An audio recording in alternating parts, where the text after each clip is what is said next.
show you this here set of footboards. I'll show you what we're doing with them in between the last video and this one, and some fine tuning. But in between that, been shopping. Oh my goodness, have we been shopping? Sandpaper, primer, filler primer, and primer, anti-splatter for the welder, a sanding disc base for the 4-inch grinder, flat discs, special ones. These are like bits of Brillo pad stuck as a flat disc styly rather than sanding disc, flat disc. You'll see they're really good. They're finishing discs. They're for polishing up the bare steel to get all the scratches out of it, so you're not relying on the primer to fill those scratches. It just makes a better job, and I've got various grades of those. £5 each. 4 for the use of. Got some more of these. These are fantastic. These are the fleeces. These are the sanding disc fleeces. Now these are partly for the fighter build project because I'm going to use these to profile down the fiberglass. I put masses and masses of gel coat on this, well, resin, and it's lumpy and bobbly and horrible, and I found that one of these works superbly for just polishing it down to an absolute profile, and then it's just, again, even less filler. That's the principle. Going to go over to these for sanding metal. I've been using flat discs for grinding down the steel, and spoke to the guy in the weld shop and he said they use these. These are a diamond impregnated soft sanding disc. They go with this thing. You fix this to your grinder as the actual base, and then you put these on. You've seen them. And again, cutting discs. I've been using the diamond disc, the old Hilker diamond disc I've been using for ages, but it is worn out now. I've gone over to these. They're 25 1mm cutting discs, purely for cutting. They're super thin, and they'll slice through steel. So I'm going to try them today. Big packet, 25. So there we are. The whole lot, 75 quid. That was a day out yesterday, spending money on all this. So it has to be said, at this juncture, at this point, that honestly, thank you to the patrons. As you know, especially if you are a patron, this channel is funded by patron support. Patrons are people who dedicate from $1 up to some really cool amounts of money each video to what we do, and they support what we do because either we've helped them and we've saved them a fortune, or alternatively they just enjoy what we do and they want to make sure that we keep doing it. So thank you to our patrons for this. This kind of thing is only possible because of you, our patrons, the people who pay for what we do, the people who support this. There's no way that me and Penny could fund this from our domestic income. We just couldn't do it, plus running everything else that we had to pay for the government. So thank you, patrons. It is because of you that we can do this. Right, so today, getting back on with it, I'm gonna put all these in here before I get out of the way, and I'm gonna show you what we did. Yesterday, I went to see my buddy Carlos. Now this is for Carlos. You know Carlos from the Transitions? You know the Transitions, a great band that does a lot of our music. Well, Carlos is a buddy of mine, and it's his little boy that we're doing these for, because he's the guy that's just got a diner and he's going to take his little boy on the back. So that's what this is all about. So I went to see him yesterday and we did some fine tuning. I bolted them to his bike just at this point.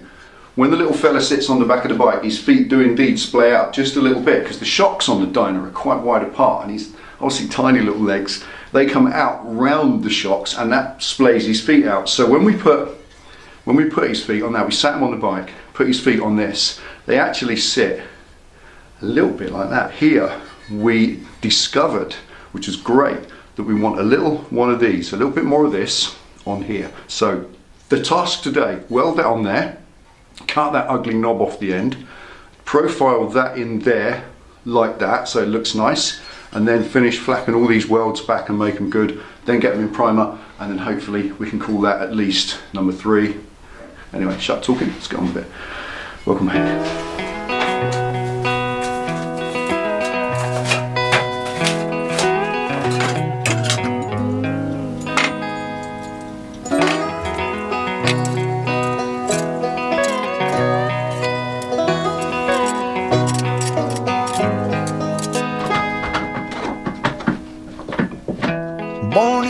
26, raised up in the sticks, somewhere North Carolina.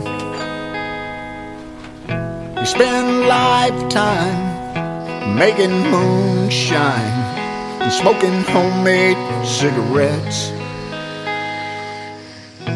soaking up the sunshine, drinking in the moonlight, sharing good times with his friends. One last liquor run. Right, I just want to talk about these before I go any further. Sorry to interrupt your viewing pleasure. It's about these things. Now I did, you just saw that, right? Literally, honestly, that just screamed through that in a second. That ain't even warm. Well, it's warm, it ain't hot though. The other time, when I'm using, the previous discs I've had have been 2mm discs. The 2mm discs will go through that, they'll leave it blue and purple on one edge, they'll leave a hideous great big burr to be ground off, but they'll cut through. And they take a lot of time and they get extremely hot and they make a lot of mess because they're erosion discs, they erode away. They're like a disc that contains stone, granules of stone, and that's how it does the cutting. But this disc here, honestly, that just breezed through that steel. Literally, just melted through it in a second because it is a proper, genuine 1mm thick, 1mm thick, genuine cutting disc for cutting steel. And if you use something like that, the message I want to make clear is use the right ones, use proper ones. Because on the internet there are lots and lots of things like this, these materials that you can buy cheap and nasty. Just don't go there, honestly. Your life ain't worth it. And when I say that, I'm not overstating it. It can be your life. If you've got the guts for it, if you've got the stomach for it, Google up some of the images and the videos that you'll see where people have had a grinder running and the disc has broken up. People have died doing that, so be very, very careful indeed. This is a very dangerous tool indeed. I should have a handle on it, but I don't, and there you are. But I've been using one of these for 25 years and I'm confident with it. If you're not confident with one of these, take some time and practice with it. We've done a video on this. I did Delboy's Garage 4-inch grinder, Simple Skills. Go and look in the Simple Skills playlist and you'll see the video on this. It was just how to use it. It is a very, very powerful tool indeed. The motor inside that is awesome. When you switch it on, the thing bucks because of the amount of inertia inside there with the motor, and that runs at about 4,500 RPM, I believe. It's proper fast. And if that disc is some cheap piece of shit you bought from the net, it's going to break up when you start leaning on it, and the rest is pretty obvious and pretty nasty. So unless you're going to be one of those people who like sitting in casualty for 6 hours of your day, put the right disc.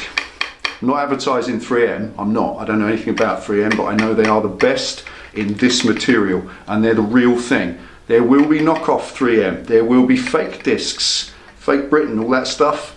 There will be fake ones of these on eBay. Don't buy them, they are your life. Honestly, people will kill themselves doing this. If that breaks up, lumps of this coming off at 4,000 miles an hour, don't take much, it really doesn't. So that's the point. PPE, protect yourself where you can, gloves, mask, goggles, da-di-da, but at the most buy the right disc in the first place and it won't break up. And when you use a 1mm disc, if I've ever said it before, only ever straight on, only cut straight on. Do not ever do this with one to grind away. Use a flat disc for that, that's what they're designed for. These are designed for cutting that way on only. They cut through steel like butter. Use one, you'll see, they're devastating. They're quite frightening how good they are at cutting through solid steel. Even a solid steel 1-inch bar, that will go through it in about 30 seconds. So if you buy a cheap knockoff one, it's your risk. Don't take it, it ain't worth it. Get the real thing from a real shop where you know that it's a known quantity. That is a known, reliable piece of kit. All right, 4-inch disc, dangerous piece of kit, more dangerous than a loaded firearm. And I mean that. Let's get on with it. One last liquor run, then he said he was done, living a good life in the hills.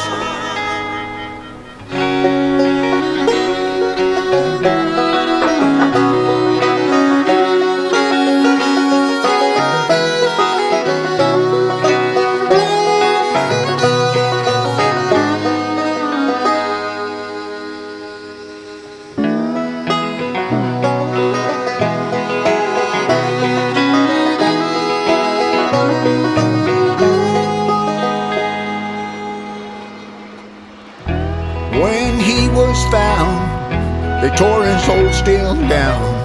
He didn't even seem to care. Well, then they took him in and found him guilty of nothing more than making shine. They gave him 30 years, didn't even draw a tear, 'cause he knew he'd never do the time.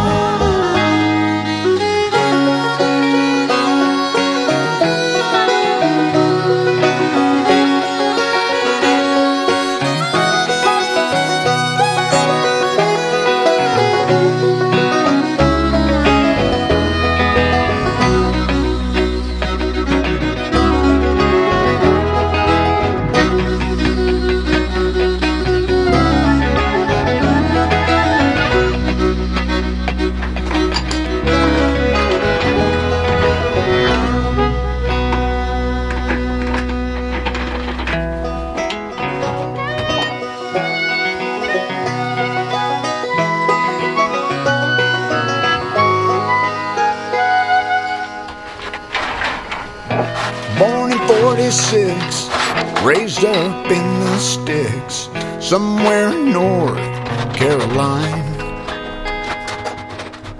Spent a lifetime making moonshine and smoking homemade cigarettes, soaking up the sunshine, drinking in the moonlight, sharing good times with his friends.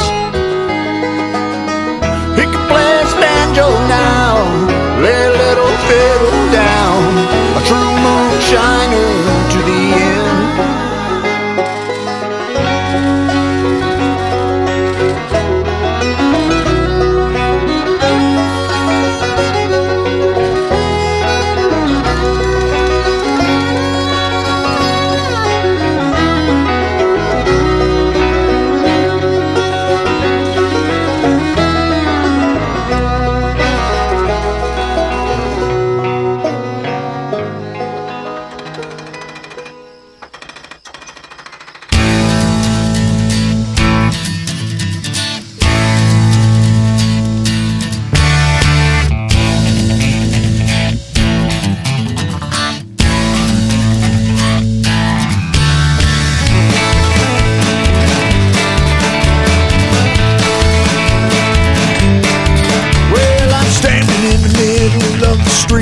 With trembling hands, well, I'm sweating like a dog, waiting for the clock to strike 12. That's the life of an outlaw man.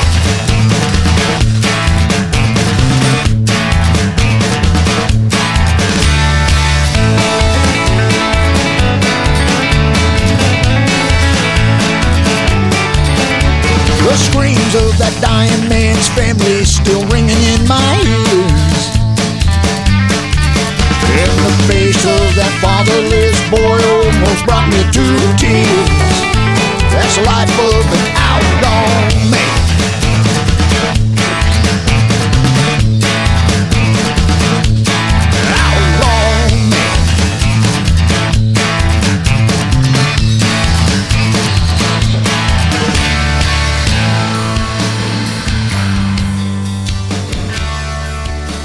Right, here we go.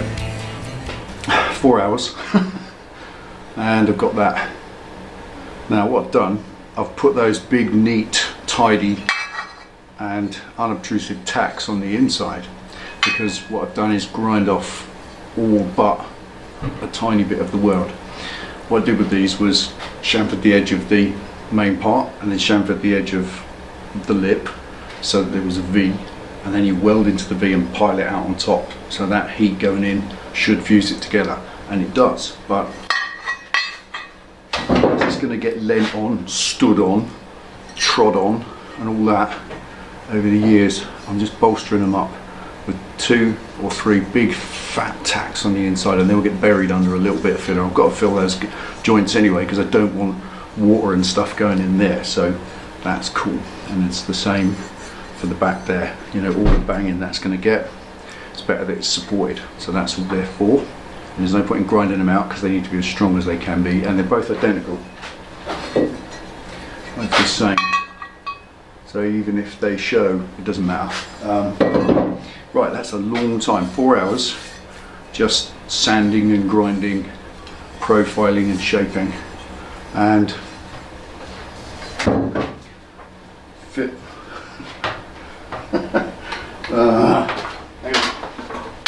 Finished up with that, which is just that Brillo pad disc. It's kind of made of, you know, what you'd call Brillo pad. Here I go again, Scotch pad. And that's how it ends up. It just breaks up in the end as it wears through, but that is one of the 3 discs I bought, and that's done the whole job. So they're pretty robust. But what's most interesting is this. That disc, it ground all that weld off around there, all that weld there, ground all of this out, ground all of that out, and profiled that edge as well. And under all that, check that out, it's barely touched. Honestly, that looks like brand new. I can't believe that. Let's get the thing out. It's incredible. They are so strong and so sharp and so resilient. That was just eating the metal back, grinding it out the way without even leaning on it. Just touch the grinder on it, straight through it. Fantastic. Wonderful. Honestly, that is the one disc, that's all I've used, and I haven't used it because it's fine and it will live to fight another day, week, month. That's gonna last. Awesome. So they do cost a bit, but you know, there's why, because they last. And I'd rather have good quality materials and consumables that last and serve well than those cheap, nasty consumables that you threw in no time at all and you have to replace them, they need to finish the job. So anyway, next thing, I'm gonna just clean these up a little bit, just wipe them over, get them all nice and clean, and then bop a little bit of filler here and there where I think it needs it to be, because obviously they'll stand up like that on the bike, and I don't want all that welding showing on a beautiful Dyna Street Bob. That's just not nice enough, not by a long way. So let's get that done. That's next. It's the life of an outlaw man. I walk the street every night now, eyes in the back of my head. I've almost died every day now for 49 years. Tell you all, I still ain't dead.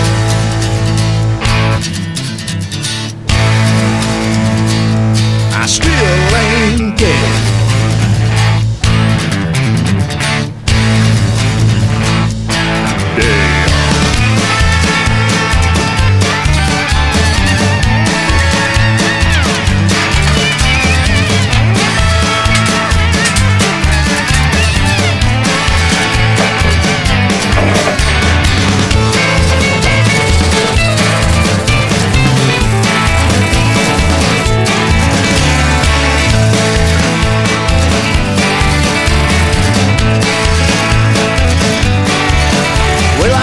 In the middle of the street with lifeless hands, and I'm bleeding like a dog, waiting for death to creep in. That's the life of an outlaw man.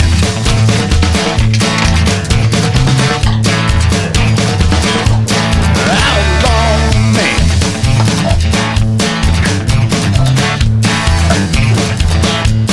Outlaw.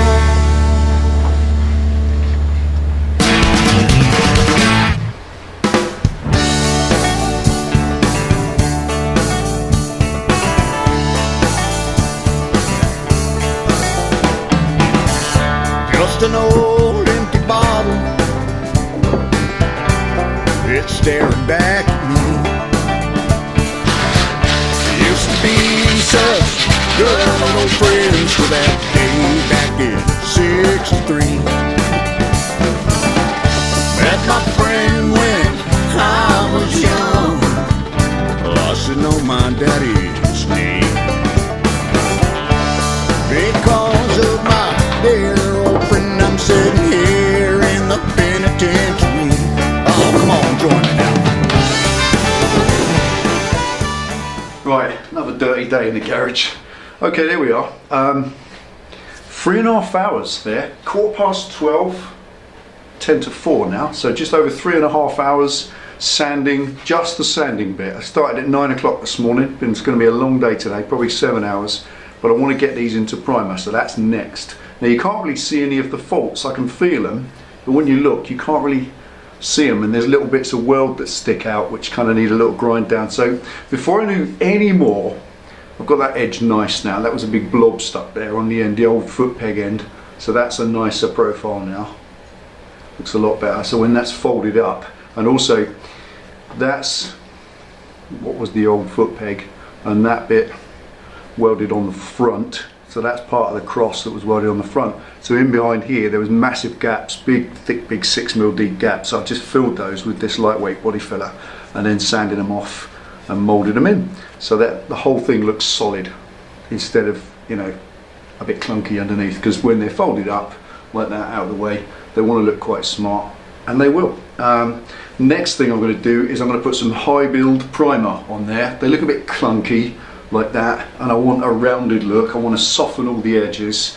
I want to soften all the harshness of it all, especially underneath there, and it will hide a little bit more of the industrial look.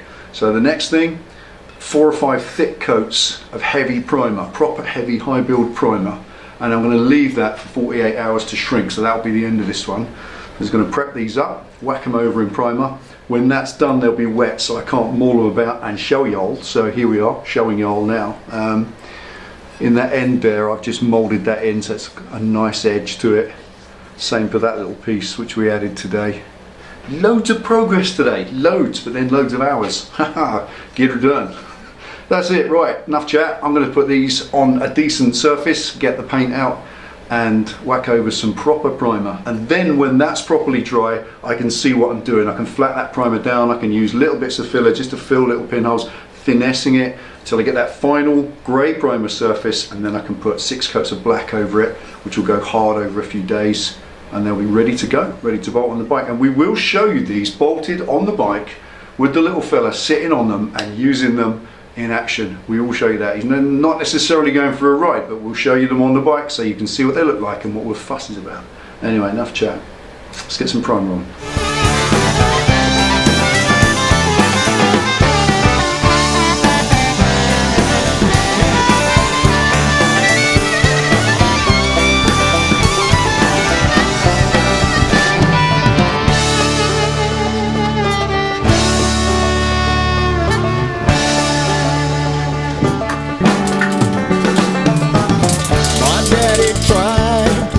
About my friend, he said, "Ron, every price you gonna pay, boy." My friend told me to pull out the gun and blow my old man away. We done traveled so many, many miles down life's hard road. No matter how deep down inside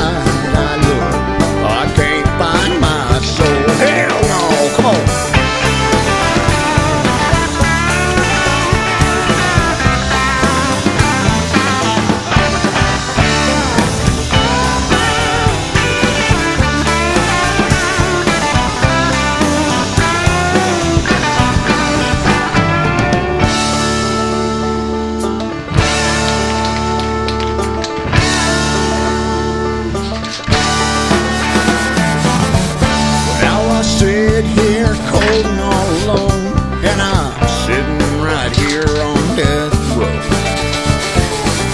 I hear those footsteps coming down the hall. Guess it's time to go. So many years I've lost track of time, and I don't know how long it's been. 1963 was the last year I had. Right, there we go. Okay, now this is just about the longest session in the garage ever. Went in the garage this morning at 9:10. It's now 5:20, and Penny's just got home. Yeah, I have. Hello. Ben, that's the way it goes sometimes. Honestly, this is the longest session ever, but I wanted to get them into this primer. This primer is a thick filler. It's not really primer like you normally have. If you've ever seen it before, used it, it's filler primer. It's super thick. It builds extremely high, and it's probably about 10 coats thick, and it's specially formulated so that you can sand it down real easy. And the reason I've done it like that is so that that's now got about a week to dry before I can come back to it, and that'll give me a good chance to let it go right hard before I get any further with it. After that, then it's just fill any little tiny pinholes that appear, and then 6 coats of the glorious super tough black, which will be fantastic. The little fella can climb all over them, try and destroy them as he usually does. And he won't do, because that's the right stuff. That tough black is cool. It's used for things like crash bars and bumpers and winches and all that sort of stuff, and it's the right thing for the job for this, and it looks really slick as well. And as you can see with that underneath, made that a lot smoother than it was. It's a bit wobbly and bumpy because that's got all that filler all over it, but once we get that back sanded with a block, that's going to look absolutely stunning. Now we are thinking of some rubber matting for this. It's going to make a really cool job. What I want to do, kind of make them look a bit factory, as if there's something you could buy from Custom Chrome, which is really cool. So maybe a nice car mat or something I can cut out. I don't know. I'm going to have a little look at what's available. I'm going to have a hunt through eBay and Amazon, see if I can come up with something like a sort of squidgy rubber mat that I can cut to shape or size, or cut to shape even. Something I guess with a long day. And it's the fumes, you know. Yeah, something I can cut to size and stick in there that will look really cool. So all that's to come. I've just got to let that dry, and there's nothing more I can do. I think it's time for a beer. We always say that. We always have that. Well, we always go and do that. Well, let's go for a beer. It's time for a beer. Okay, there you are. Thank you for watching. Really appreciate that. This project so far, 4.5 hours on the first day, 6.5 on the second. It's 11 and 8 hours today, 19 hours in. So let me tell you now, have you ever wondered why a hand-built custom chopper or motorcycle of any kind by a professional commercial custom shop costs 60 grand? Now you know why. 19 hours so far and they ain't even finished. They're going to be about 25 hours before they're done. So if you were to quantify that through a custom shop, you can imagine how much they would cost to have done bespoke just for you. That's the sort of thing that custom bikes are all about, and that's what makes them special, isn't it, Pen? Sure does. There we go. Anything else? That's it. Can we go now? Can I have a beer? Okay, there we are. Thanks for watching. Take easy ride safe. See you for the next one.